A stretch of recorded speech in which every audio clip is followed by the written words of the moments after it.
Tribune de la bonne gouvernance. Tribune de la bonne gouvernance, une émission conçue par un journaliste pour les journalistes.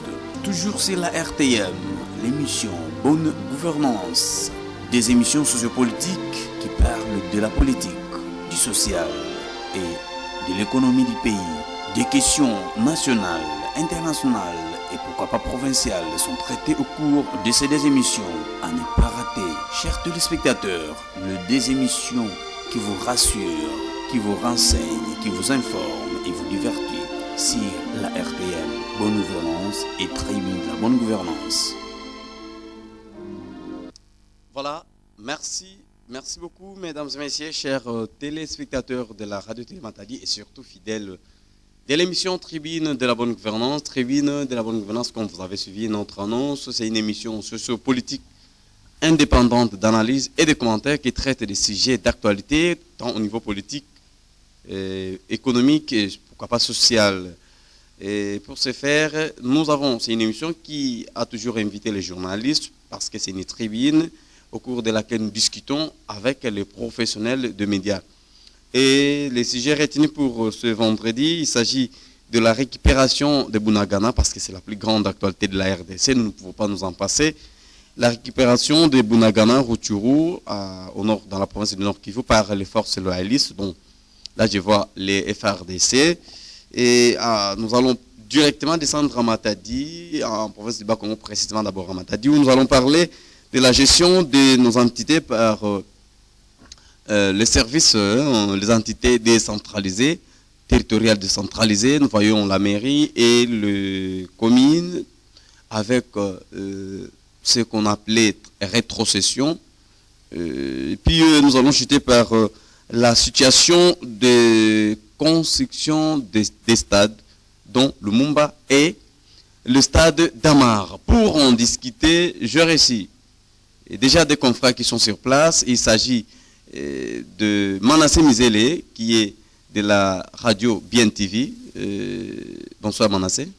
Bonsoir Charles et bonsoir chers téléspectateurs de la radio Télématadi. Merci d'être venu. Et en dehors de Manassé, il y a Guy Tombo de la radio-télévision Kimbanguiste. Bonsoir Guy Tombo. Bonsoir Charles. Tu es à l'aise d'être venu. Merci beaucoup, vous êtes le vaillant intervenant de l'émission Tribune de la bonne gouvernance. Et nous annonçons déjà l'arrivée d'Éric Lelo qui est déjà à côté de nos installations. Donc il sera probablement notre troisième invité au cours de cette émission. Mais d'emblée déjà je m'en vais à Gitombo. Nous parlons de la récupération de Bunagana, Rutshuru dans le Nord Kivu par les FARDC et des territoires jadis occupés par le rebelle du M23. Comment tu as accueilli cette nouvelle?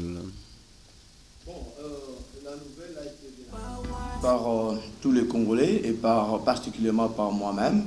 Vous savez, Charles Kipingani et tous les téléspectateurs qui nous suivent, c'est nettement ces territoires, entre autres Rutshuru, Nyiragongo et puis Bunagana, ont été pris en otage par le M23 depuis 1 an et 7 mois.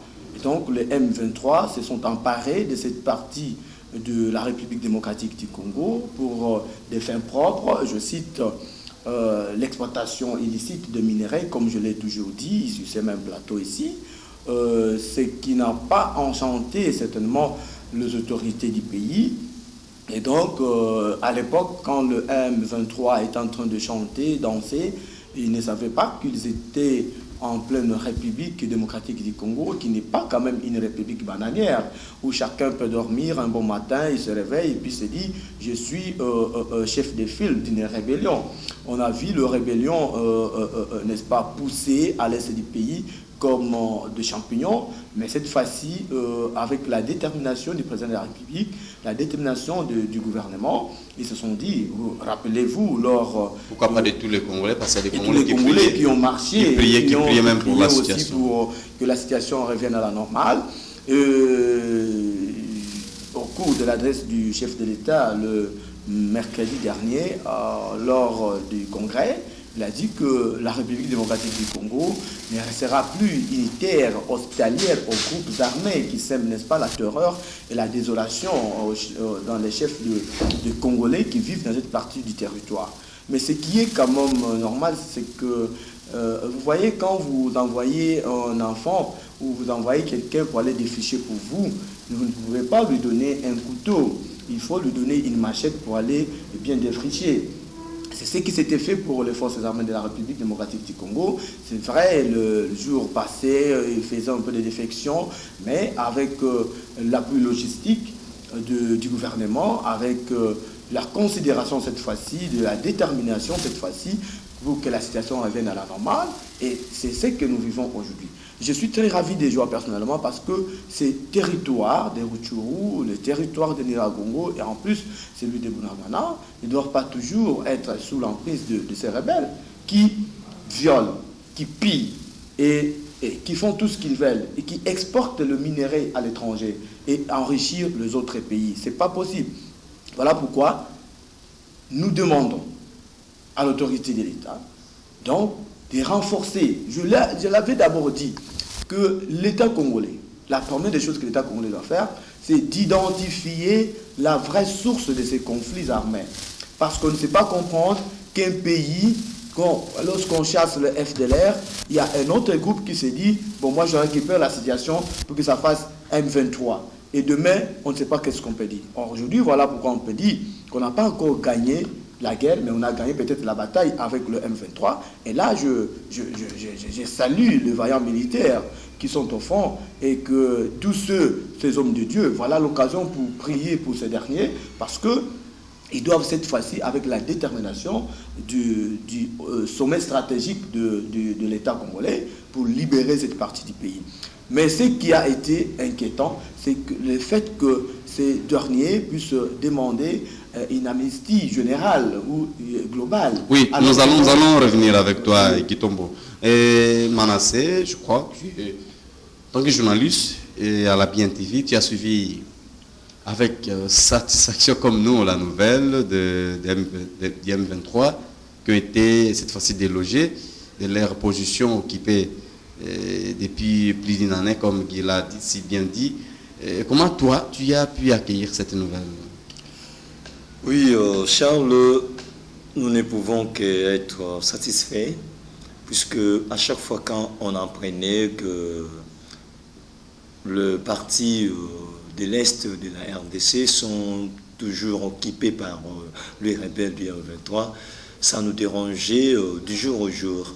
Aujourd'hui, c'est une grande joie pour moi d'apprendre que la RDC, avec son armée, commence quand même à récupérer la situation en main. C'est une grande joie. Et aussi, je suis très content d'être aujourd'hui dans un pays qui commence à avoir une armée de l'espoir. Vous savez, les temps passés, on doutait beaucoup plus de l'armée congolaise qui semblait jusque-là rien faire. Mais aujourd'hui, quand j'apprends que les FARDC commence à faire quand même quelque chose, à faire reculer les rebelles et récupérer les partis, ça nous fait vraiment de la joie. Mais seulement que ce que je regrette, aujourd'hui, les FARDC sont organisés en retard après avoir perdu beaucoup de Congolais, après avoir enregistré beaucoup de sang congolais qui ont coulé, et qu'aujourd'hui, c'est la peine qu'on va essayer de réorganiser cette armée congolaise. Mais c'est une très bonne nouvelle de voir, puisque notre objectif, notre souci était de voir que la RDC récupère un peu la situation en main. C'est une très bonne chose. J'aimerais que ceci continue. Mais en tout cas, Charles, j'accepte et je me réjouis avec beaucoup de réserves, puisque ce n'est pas aussi pour la première fois. Je ne parle pas de la même chose et de son contraire au même moment, mais du moins je parle par expérience, puisque ce n'est pas pour la première fois que les FARDC récupèrent la situation. On a toujours attendu la même chose. Aujourd'hui, les RDC récupèrent la situation, demain les M23, donc c'est comme un théâtre. En tout cas, je suis très content, mais c'est avec beaucoup de réserves. Je doute encore de ces succès. C'est-à-dire Bon, c'est dit que je serai très content quand je vais apprendre que les M23 sont totalement effacés et que les FARDC récupèrent d'une manière générale toutes les parties occupées par les M23. C'est à ce moment-là que moi je serais très content, puisque j'accepte ça avec beaucoup de réserves. Comme disait René Descartes, donc mon doute est vraiment méthodique, je doute systématiquement. Mais du moins mon souci serait quand les FARDC vont récupérer toutes les parties. D'une manière définitive. Guy Tombo, il y a une doute méthodique de la part de Manassé qui dit que, en tout cas, il faut que la situation soit maîtrisée définitivement, mais aussi il y a s'élevé même de l'Union européenne à travers un message qu'ils ont passé il n'y a pas si longtemps. Mais vous savez, la crainte de Manassé, c'est que ce n'est pas pour la première fois que les FARDC ont récupéré la situation. Mais cette fois-ci, on a vu, il y a également la présence de la brigade d'intervention qui est aux côtés des FARDC. Mais cette brigade a un mandat bien déterminé. Est-ce qu'il n'y a pas une crainte, comme le veut aussi, le dire aussi Manassé, il n'y a pas une crainte que la situation puisse empirer si on ne prend pas des mesures de garantie? Oui, c'est tout ce que j'allais dire quand j'étais en train de frôler l'aspect selon lequel le gouvernement de la République démocratique du Congo doit chercher d'abord à identifier la vraie source de ces conflits armés qui endeuillent la République démocratique du Congo, en général la partie est de la République démocratique du Congo en particulier. Identifier, ça signifie quoi? Chercher à connaître et comprendre quelles sont ces puissances qui sont derrière toutes ces troupes qui font le bruit des bottes à l'est. Identifier ces puissances, et lorsqu'on aura identifié ces puissances, chercher aussi à connaître que veut ces puissances-là. Parce que toutes ces rébellions qui pullulent à l'est n'ont pas... éradiquer, non seulement... Oui, ces rébellions n'ont pas comme objectif atteindre Kinshasa et avoir le pouvoir. Mais ces rébellions naissent pourquoi? Parce qu'ils doivent exploiter les richesses du Congo qui sont logées à l'est du pays. Merci beaucoup. Parce que ce sont des richesses qui sont convoitées plutôt par les puissances de ces mondes. Merci beaucoup. Excusez-moi, pour citer, lorsqu'on aura, que le gouvernement congolais aura identifié toutes ces puissances qui sont derrière toutes ces rébellions, il faudra que le gouvernement congolais maintenant puisse renforcer une certaine diplomatie économique avec toutes ces nations puissantes qui continuent à influencer ou à soutenir les rébellions. Les rebelles. Merci. Et Derek Lelo, tu viens d'arriver. J'annonce à nos téléspectateurs que tu viens d'arriver parce que j'avais déjà annoncé. Et merci d'être venu. Derek Lelo, tu es de la radio-télé diocésaine catholique, RTDM en sigle. Nous avons déjà abordé les premiers sujets et entré à la récupération de la situation de l'Est, la province du Nord Kivu, la partie de Bunagana, qui était le centre, Bunagana et Rutshuru, donc Bunagana, le centre économique de rebelle du M23 par le FARDC. C'est une bonne nouvelle pour nous. Comment tu as pu analyser cette nouvelle, mais aussi, comme nous sommes en train de clôturer déjà ces sujets, il y a un problème qu'on a soulevé par Manassé et une crainte que la situation puisse dégénérer encore de nouveau parce que ce n'est pas pour la première fois que les FARDC ont été en position de force. Merci, confrère. Je suis le plus heureux d'ailleurs de voir que nos forces armées font des résultats positifs.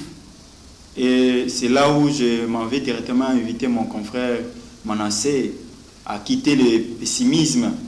Parce que, vous savez, nous craignons toujours que le FARDC ne font rien, le FARDC patati patata. Mais aujourd'hui, après 18 mois, presque une année et plusieurs mois d'occupation par le M23, voilà que Bunagana est récupéré par le FARDC. Là, je signale aussi à nos téléspectateurs que Bunagana, est pour ceux-là qui ne connaissent pas encore où il se situe, c'est un coin, un territoire qui se situe presque en frontière avec l'Ouganda. Donc, il faut comprendre que le FRDC, il ne faut pas voir seulement Bunagana. En dehors de Bunagana, il y a encore d'autres agglomérations que le FRDC ont récupérées. Donc c'est depuis le mercredi qu'il y a ces résultats positifs. Oui, mais Bunagana, c'est le centre, le siège économique, la capitale économique. Et là, je vous dis déjà que les FRDC sont sur la vallée. Ils contrôlent maintenant la situation pour empêcher le M23 d'attaquer. Vous avez même suivi dans le média une information selon laquelle le M23 serait encore soutenu par ses pairs, par ses parrains, pour chercher à attaquer de nouveau le FRDC. Moi, je crois que c'est le moment d'inviter le peuple congolais à se consolider davantage, parce que le résultat qu'apporte le FRDC vient d'un moyen qui est mis à leur disposition plutôt, et puis la force d'intervention qui appuie. Vous avez suivi Julien Paloukou, le gouverneur du Nord Kivu, avec Martin Kobler. Martin Kobler a fait la déclaration, chaque fois quand le FRDC récupère une agglomération et arrive avec le gouverneur, ils font une déclaration. C'est déjà... je crois qu'il ne faut pas qu'on reste maintenant dans les critiques. Le moment est venu parce que le président de la République... Pour espérer, mais l'espoir ne signifie pas qu'on doit... Bon, c'est là où j'allais atterrir pour dire qu'il faut faire très attention, parce que nous avons connu, là je rejoins maintenant l'inquiétude de Manassé, nous avons connu plusieurs attaques comme ça, le FRDC attaqué, et puis bon, je ne sais pas par quel miracle, un ordre tombe, non, il faut se retirer, et puis on laisse encore la place à l'ennemi. C'est cela notre inquiétude, nous aussi, tant que Congolais. Donc, si réellement le FRDC est dans une position de force menaçante, dans une position de force, la meilleure des choses à faire, c'est continuer la lutte, continuer à traquer ces gens. Et non seulement les M23, parce que vous avez suivi, et ce matin encore... La plus grande étape, c'était les M23. Ce matin encore, le Maï Maï récupérait, s'attaquait encore à la partie du site Kivu. Donc, il faut que le gouvernement ouvre l'œil. C'est vrai, on ne peut pas demander une chose et son contraire, on ne peut pas demander beaucoup de choses, mais c'est à la responsabilité du gouvernement congolais d'attaquer non seulement M23, mais chercher plutôt à éradiquer, à mettre fin à toutes ces aventures. Ils sont en total 12-15 groupes armés. C'est beaucoup pour la République. Merci Derrick. Le temps pour nous de signaler à nos téléspectateurs, vous qui voudrez réagir par rapport à ces trois sujets que nous avons dit, que nous avons annoncés. Donc le numéro, si Indes peut nous aider, c'est le 089, en lieu place de 085, c'est le 089 59 72 976. Et vous pouvez nous écrire à travers ce numéro, donc pour donner votre contribution. Nous sommes en train de parler de trois sujets. Nous avons commencé par la récupération de Bunagana, des Rutshuru par les militaires des FRDC. Et puis nous parlons de la gestion de nos entités territoriales décentralisées, comment elles sont gérées à ces jours-ci, à la tombée des pluies. Mais aussi, nous allons citer par la suite des constructions de deux stades, et notamment les stades de Lumba et d'Amar. Où en sommes-nous? Voilà un peu les quelques trois sujets que nous avons pu retenir pour vous. Nous allons auprès de Guy Tombo. Tu voulais parler d'une question de l'amnistie qu'on a accordée à quelques éléments des rebelles. Oui, Charles, vous savez qu'à Kibumba, il y a des fosses communes qui ont été découvertes là-bas. Alors, qui sont à la base de ces fosses communes, qui on a enterré là, si ce ne sont que des Congolais. Et voilà, maintenant le M23, avec leur foutue négociation de Kampala, qui veulent bien chercher à ce qu'il y ait une amnistie globale ou générale pour tous ces... Parce que le parti de M23 a continué à négocier, qui est continuité des dialogues. Mais pourquoi on non seulement ça, même le gouvernement congolais, c'est lui qui a tiré, ou ceux qui ont tiré, ceux qui ont fait couler les sangs des Congolais, ceux qui ont enterré en bloc les Congolais, parce que les fausses communes qui sont découvertes dans cette partie de Kibumba font l'objet d'une enquête générale par les ONG de droits de l'homme, les ONG internationales de droits de l'homme.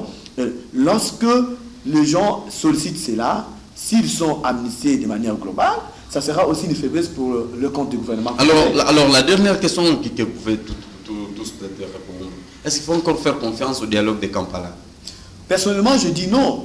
Ce dialogue de Kampala, moi je pense qu'on a beaucoup dialogué avec tous les groupes rebelles. C'est maintenant le temps d'agir.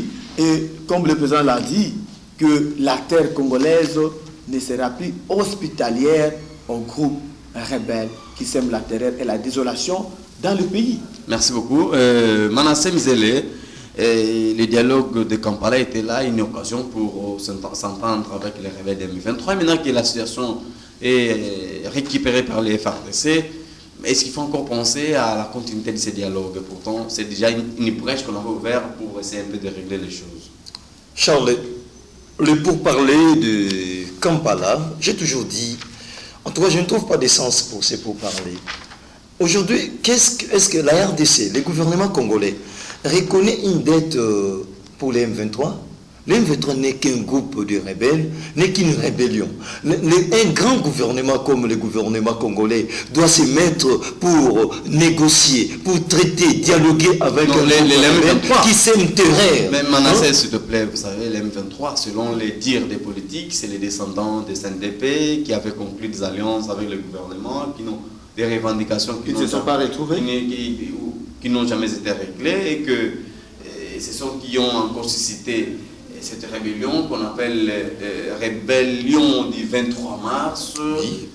Alors, vous ne savez pas que si ces problèmes n'est pas réglé, et au moment où les pays cherchent encore la cohésion nationale, serait aussi... Charles, cohésion nationale pas avec celui qui cherche à détruire les pays. Je l'avais très bien dit la fois passée, Laurent Désiré Kabila disait, je ne peux pas m'agenouiller devant un monstre qui veut détruire mon pays. Merci. Le M23 sème terreur, le M23 tue beaucoup de gens, le gouvernement congolais ne pouvait pas accepter de dialoguer, de négocier avec ces mouvements rebelles. Puisque aujourd'hui, moi je reste avec moi, avec mes enfants à la maison, quelqu'un vient, commence à gifler d'emblée mes enfants, et je vais chercher encore à négocier, pourquoi tu as tapé mes enfants, pourquoi tu as fait ça. Non, moi je pense que la seule solution serait que moi aussi je dois me venger et montrer de quoi je suis capable. Au lieu d'aller négocier inutilement, on va négocier avec quelqu'un qui se manque de vous. Aujourd'hui, on négocie, demain, il va répondre les mêmes actes. Aujourd'hui, on cherche la paix et demain, il va continuer et poursuivre ce qu'on est en train d'interdire ou bien de refuser. Alors, Charles et moi, je pense que, quant à moi, le pourparler de Kampala ne trouve pas sa raison d'être. Merci beaucoup. Et Derrick Lelo, c'est un processus. Est-ce qu'il faut l'arrêter? Il faut la poursuivre? Il faut le poursuivre, pardon. Charles, moi, je vais intervenir par rapport à un paragraphe qui n'est pas une parole d'évangile, mais exprimé par un souhait exprimé par le président de la République lors de son discours devant le Congrès. Aujourd'hui, le porte-parole du gouvernement a émis le vœu de voir ces pourparlers continuer. Moi, je crois qu'à la lueur où vont les choses, comme c'est là où les Congolais s'inquiètent un peu parfois, ils sont pessimistes parce qu'ils vont voir les FARDC lutter les combats et brusquement, il y aura encore un ordre de donner, ah non, arrêtez-vous et tout ça, il faut libérer. Voilà, c'est là où l'inquiétude. Moi, je crois qu'il n'y a pas l'importance. En tout cas, c'est pour parler n'est plus important. Je vais lire un paragraphe. Le président de la République dit quoi dans son discours? Oui. Prévu pour quelques semaines, le pourparler de Kampala dure depuis 10 mois, prolongé de 14 jours par le dernier sommet des chefs d'État de la région de Grand Lac, il tire en longueur. Voilà ce qu'il dit, sans perspective immédiate de conclusion. Merci. Et c'est malgré la bonne foi du gouvernement qu'il ne peut toutefois pas transiger sur les conditions de l'admission et l'inéligibilité à la réintégration dans le FARDC des gens qui le président lui-même a qualifié récidivistes impertinents. Oui. Alors, ça c'est le président lui-même. C'est déjà une c'est ça qu'on a quelque part l'accord de goût parce que c'est un processus. Il faut l'arrêter comme ça. Moi je crois qu'on peut pas arrêter en catastrophe. On peut plus caresser les ennemis de la République démocratique. La seule décision c'est laisser le FARDC accomplir leur mission. Parce qu'on a beaucoup accusé aussi la MONUSCO. La MONUSCO est prête maintenant. Elle ne faisait rien, elle ne fait rien. Maintenant qu'elle fait quelque chose, laissons le FARDC et cette brigade d'intervention faire le travail et bouter tous ces gens hors du Merci Derrick Lelo. C'est ici que nous bouclons ces premiers sujets. Nous allons peut-être conclure ça après. Mais le temps pour nous de lire déjà ces messages. Salis et Lévitique Prince. Je dirais ceci, que la RDC n'est qu'un pays des sadiques. Bon, je sais pas. C'est-à-dire, à chaque fois, il y a des guerres et des autorités. Les autorités cherchent que la négociation, tandis que cela n'aboutit à rien. On a maintenant compris que tout cela ne sont que l'air rigolo ou l'air jeu. Est-ce que le FRDC sont vraiment possibles d'arrêter, ont vraiment la possibilité d'arrêter la M23 et tout cela ne sont que... Alors ce message n'a pas été épuisé, peut-être le réseau a retenu une partie de ton message et cela n'engage que toi, monsieur Prince.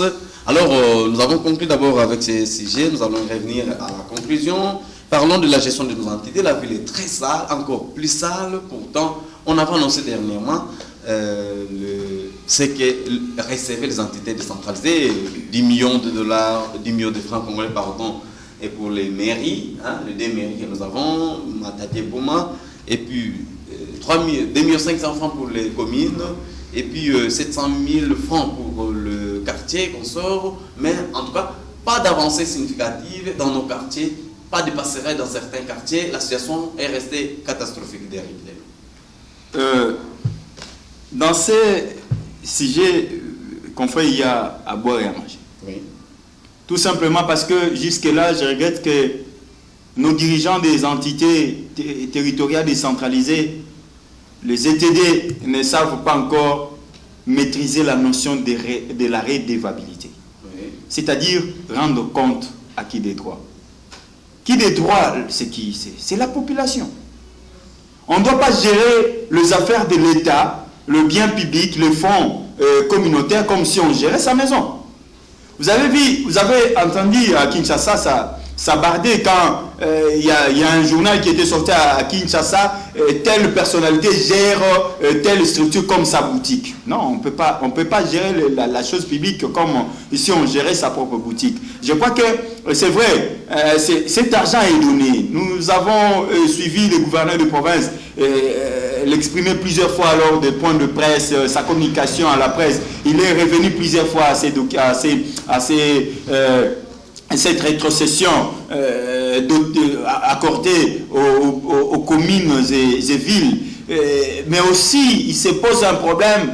Est-ce que ces chefs de quartier qui reçoivent ces rétrocessions, ces bourgmestres, est-ce qu'ils font quand même un compte rendu? Est-ce qu'ils présentent un rapport financier? Dire que voilà, nous avons fait ceci avec tel... Avec tout ce que nous avons reçu. Ouais, tout ce que nous avons reçu. Et il se pose encore un problème. Est-ce qu'ils les reçoivent? Ils sont même incapables de nous dire sincèrement, est-ce qu'ils les reçoivent régulièrement?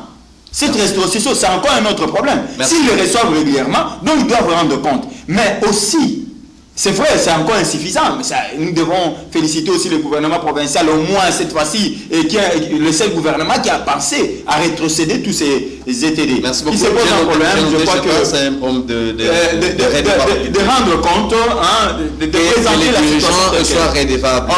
Oui, ça, il faut qu'on... Merci beaucoup, Manassé Mizele. Comment toi, tu as vécu la situation jusqu'ici? Merci beaucoup, Charles, d'avoir passé aussi à ces sujets. Vous savez, la décentralisation, c'est une très bonne chose qui contribue au développement du pays. Vous savez, Charles, aujourd'hui, pour réussir même à la vision du chef de l'État, celle de la révolution de la modernité, la décentralisation, c'est un canal par lequel on pouvait aussi réussir par rapport à cette vision. Oui, allez-y. Il y a eu rétrocession, comme on le disait, mais Charles Déric a soulevé un point très intéressant. Est-ce que ces chefs de quartier, ces bourgmestres, il est vrai qu'ils continuent à recevoir cet argent? Je ne veux pas que tu reviennes à ça, peut-être pour essayer un peu de folier. Comment toi tu as senti la gestion de ce qu'ils avaient déjà reçu jusqu'ici? Je peux dire jusque-là, je n'ai rien senti, je ne confirme rien, puisque je n'ai senti aucun changement dans les différents quartiers de la ville de Matadi, je n'ai rien vu dans les différentes avenirs, puisque aujourd'hui, si bien qu'on pouvait rétrocéder cet argent aux chefs de quartier, aux bourgmestres, mais est-ce qu'il y a certains chefs de quartier qui ont reçu cet argent, qui n'avaient aucun plan, qui n'avaient aucune vision, quoi faire avec cet argent? Est-ce que cet argent était aussi suffisant? Ils n'ont pas été préparés. En tout cas, Non, est-ce qu'il y a d'insuffisance pour travailler? Qu'il y ait l'insuffisance ou pas, d'abord, est-ce que ces gens-là étaient préparés par rapport à cet argent? Je suis aujourd'hui chez moi à la maison, Non, Manassé, je me réveille. Manassé, Oui. tu es administrateur d'une entité comme ça, qui connaît au moins les problèmes qui rongent ton entité. Est-ce qu'on doit te le dire? Quand on est gestionnaire quelque part, c'est qu'on sait au moins, on a au moins ce qu'on appelle peut-être le terme pourra venir, mais au moins c'est un terme de gestion, hein, de savoir que par rapport à ce qu'on a donné, c'est qu'on appelle par là job description. On ne peut quand même pas décrire que non par parce que avant, je vais faire encore un job description. Je vais mon confrère. Dans chaque chose, il faut qu'il y ait une planification. Oui. Qui doit planifier? Qui doit planifier, c'est d'abord... C'est la personne qui a remis ou toi qui gères? Non, il y avait déjà une planification, la personne à qui on remet est subalterne par rapport à celle qui donne. Mais ce n'est pas que la personne qui a donné doit planifier à ta place. D'abord, la vision doit venir de haut avant que la personne à qui on a je note que les chose. ordres devaient venir de la personne qui a remis. Mais c'est tout à fait, Charles. Merci. Guy Tombo, tu souscris à cette logique que la personne qui a donné la rétrocession devait à tout prix faire le plan pour les exécutants. Voilà, merci beaucoup. Je veux un peu remonter plus loin pour dire que l'émission s'intitule La bonne gouvernance. Oui. Et dans la bonne gouvernance, les objectifs qui sont visés, c'est d'abord l'environnement. Vous savez, je regrette que l'environnement matadien, l'environnement de nos villes, soit très malsain, alors que et les autorités et nous, les gouvernés, nous vivons dans un même environnement très malsain, un environnement attaqué, un environnement qui est vraiment salubre. Charles, laissez-moi vous dire que si les entités décentralisées sont aujourd'hui services, comme les amis l'ont dit, est-ce qu'ils sont d'abord servis régulièrement et au temps opportun? Mais ce qui me fait inquiéter, c'est le fait de constater qu'une ville portière comme Matadi, une ville capitale provinciale du Bas-Congo, doit manquer un véhicule, ou alors même pas un morceau de véhicule qui doit ramasser les immondices. Il y a de petites communautés. Non, écoutez, la première des choses à faire, moi je pense, c'est de doter d'abord à la population de Matadi, de doter à la population du Congo une certaine révolution de mentalité, c'est-à-dire sensibiliser. Est-ce que ces responsables des entités décentralisées, est-ce qu'ils savent qu'il y a des chaînes qui existent, des radios, des télévisions, des outils importants pour sensibiliser suffisamment la population par rapport à ça? Quand je vois la police de proximité qui sensibilise, qui va de quartier en quartier, de commune en commune, sensibiliser la population par rapport à son existence. Oui. Voilà pourquoi... Maintenant que le vin était déjà tiré, on ne peut que le boire. La situation telle qu'elle se présente, maintenant nous parlons de la gestion de ce qu'ils avaient réussi. Peut-être il peut y avoir de retard ou qu'on n'a pas pu justifier aussi à la population, ni à celui qui a donné, ni à ceux qui devaient recevoir. Oui, ce n'est pas notre problème, mais nous, ici, nous parlons de ce qui a été déjà réussi. Comment est-ce qu'on a remarqué les changements? Il y a des manques de passerelles dans certains quartiers, les gens traversent avec mille difficultés, il y a, en tout cas, il y a des problèmes d'insalubrité, criantes, ci et là. Est-ce qu'on a senti, on peut parler de l'impact de ce qu'ils ont déjà réussi, c'est un peu ça. Je sais que même ceux qui nous suivent à partir des moments, ils ont peuvent avoir des réactions par rapport à ça. Oui, ou dans toutes les cités qui ont été aussi, parce que non seulement pour moi, mais toutes les cités aussi qui nous ont... Laissez-moi vous dire que l'impact n'a pas été constaté, ou l'impact n'est pas visible. Parce que je me demande d'abord à qui on a remis cet argent. Est-ce que les personnes à qui on a remis cet argent ont été d'abord formées en cette matière? Est-ce qu'on a placé certainement l'homme qu'on devait placer à la place qu'il fallait? C'est ça aussi le problème. Parce qu'il y a des gens très courageux, c'est comme aujourd'hui on le voit, quelqu'un qui est trop populaire parce qu'il vend peut-être des poissons séchard dans un coin, et il postule, il devient député provincial ou national. Quelqu'un qui est très influent dans les quartiers, il est voté comme chef du quartier. Quelqu'un qui est très influent sans projet de société. Sans projet de société.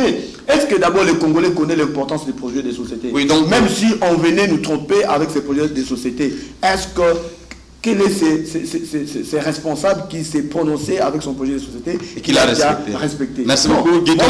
Aussi, ce que je souhaite, il faudrait qu'il y ait d'abord sensibilisation de cette population. Allez en voie de la semaine passée, quand il y a eu première pluie, allez-y, monsieur le cher confrère, allez voir les gens qui fréquentent une voie de règlement, parce que la vie des Matadi, en tout cas toutes les mamans le savent, que si vous ne fréquentez pas une voie d'où la journée, ou soit pendant la journée, c'est difficile de vivre à Matadi. Mais j'étais devant un sérieux problème. Donc, la traversée était difficile, rond-point voie, c'était pratiquement du terrorisme par rapport aux déchets ménagers qui provenaient de part et d'autre. Et les gens ont même passé des heures et des heures sans vendre parce que les déchets ménagers sont venus envahir les ronds-points. Et moi, je pense qu'il faut un travail de fourmi pour sensibiliser. Nous, les médias, nous faisons le travail, mais nous ne sommes pas accompagnés par nos responsables, par les chefs de communes, qui ne savent pas qu'il y a des télévisions qui existent. Les chefs de quartier qui ne savent pas qu'il y a des radios qui existent. Merci beaucoup. Donc, notons que la revendication de nos confrères est que les responsables des entités décentralisées ont intérêt d'associer les médias pour la vulgarisation de leur... Et surtout, on a encore noté la redevabilité, les principes de redevabilité à ce qu'on dirige. Merci beaucoup. Nous passons au troisième sujet. La suite des constructions des stades. Jusqu'ici, la ville de Matadi ne dispose pas d'un stade. C'est un problème qui a fait couler tant d'encre et salive. On a vu les problèmes des stades de Lubumba qui a été fermé jusqu'ici. Il y a le gouverneur intérimaire partant de Nkusu qui avait tenté de promettre qu'on devait construire les stades. Le gouverneur Mbadou est arrivé, il a remis un chèque. La situation a été bloquée à un certain niveau jusqu'à ce que le Premier ministre Matata Poney est venu, qui a remis un chèque, cette fois-ci, des milliards de francs congolais, si je ne m'abuse. Mais en tout cas, jusqu'ici, on a lancé l'appel d'offres, ça il faut le signaler à nos téléspectateurs. La situation est restée inconnue. Le stade d'Amar, qui allait renouer les espoirs de Matadiens, est resté fermé jusqu'à ce jour ici. Personne n'a rendu de compte à la population. Derrière qu'il est là. Comment tu analyses de la situation? Merci confrère, parce que c'est un sujet que beaucoup d'auditeurs, téléspectateurs attendent depuis quelques semaines. C'est une situation triste et qui décourage même les sportifs bas-congolais. Je m'en vais un peu du côté des conséquences, de la conséquence que cela a déjà entraîné. 6-0 pour le tout-puissant Mazembe contre tout capable Lima. 6 de 1-6. Donc le tout capable, Lima a été tout simplement, s'il faut employer le terme, écrasé. Ce sont les conséquences de la manque d'un stade approprié, d'un lieu bien... Oui, mais les entraînements pouvaient se faire par... Mais je vous dis, mon frère, les infrastructures, vous avez suivi, pour ceux-là qui ont suivi hier, la RTNC, Jeudi Sport, hein, c'était hier, quand Kaboulou parlait des infrastructures sportives. Je vous dis, confrère, cette manque des infrastructures sportives amène des causes de conséquences impossibles dans le secteur sportif. Raison pour laquelle, vous savez, là aussi, bon, quand nous parlons, les dirigeants croient que nous sommes toujours contre, et mieux faut de ne pas promettre que de promettre et ne pas réaliser. Merci. Promettre, quand il y a un changement, il faut rentrer encore à la base, rentrer encore à cette population que vous avez promis pour dire que même le papa. Mais non, c'est peut-être indépendamment de leur volonté, de la volonté de l'exécutif